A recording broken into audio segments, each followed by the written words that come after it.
பரிசுத்த ஆவியின் நிறைவு எப்பொழுது ஒருத்தருக்குள்ளே வருதோ அப்பொழுதே நம்முடைய கண் திறக்கப்படுகிறது. பரிசுத்த ஆவியினால் நிறைந்தால் தான் என்ன செய்ய முடியும்? நமக்கு எதிரே இருக்கிற பிசாசின் திட்டங்களையும் மனுஷர்களுடைய எல்லாவித திட்டங்களையும் கங்கணங்களையும் நம்மளால் கண்டுகொள்ள முடியும். அருமையான தெய்வ பிள்ளைகளே, நீங்கள் அதனால் நீங்கள் என்ன செய்யுங்க? ஜெபம் பண்ணுங்க, கர்த்தருக்குள் நிலைத்திருங்க, கர்த்தரையே சொந்தமாய் ஆக்கி கொள்ளுங்க, அவரை அண்டிக் கொள்ளுங்க.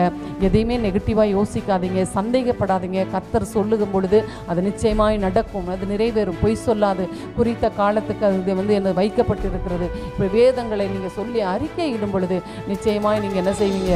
ஊழியத்தில் வெற்றி, குடும்பத்தில் வெற்றி, வேலையில் வெற்றி, பிஸ்னஸில் வெற்றி, பிள்ளைங்க வாழ்க்கையில் வெற்றி, எல்லா விதத்திலையும் நம்ம என்ன செய்யலாம்? நீதியை சுதந்திரித்து கொள்ளலாம். அதுக்கு ஒன்றே ஒன்று என்னென்னா, பரிசுத்த ஆவியின் நிறைவினால் நம்ம வாய் பேசப்பட வேண்டும். அவர் நம்மளை நிரப்பும் பொழுது சகல சத்தியத்துக்கு நம்மளை நடத்துவார். பரிசுத்த ஆவியை பெற்றுக்கொள்ளுங்க, வாஞ்சையோடு இருங்க, அவர் நிரப்புவார். சரியானவை நம்ம குடும்பத்தில் அவர் தலைவராக இருந்து நம்மையும் நடத்துவார், நம்ம பிள்ளைகளை நடத்துவார், ஊழியத்தை நடத்துவார், குடும்பத்தை நடத்துவார், தொழிலை நடத்துவார், எல்லாவற்றையும் அவரே நடத்தி பார்த்து கொள்வார். நமக்கு சந்தேகங்கள் வரக்கூடாது. ஹல்லேலூயா.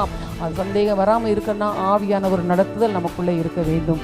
அதனால் நம்ம என்ன செய்வோம்? ஆவியானவரை பெற்றுக்கொள்வோம். சகரியாவை போல் நம்ம சந்தேகப்படக்கூடாது. ஆவியானவர் வந்துட்டார்னா நமக்கு என்னது? எப்பொழுதுமே என்னது? எப்பொழுதும் வெற்றி தான்.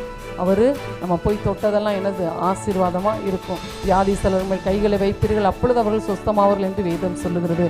நம்மளை ஆண்டவர் என்னது? வெற்றியாளர்களாய் வைத்திருக்கிறார். நம்ம வெற்றியை சுதந்திரித்துக் கொள்ளும். கர்த்தர் நம்மை ஆசீர்வதிப்பார்.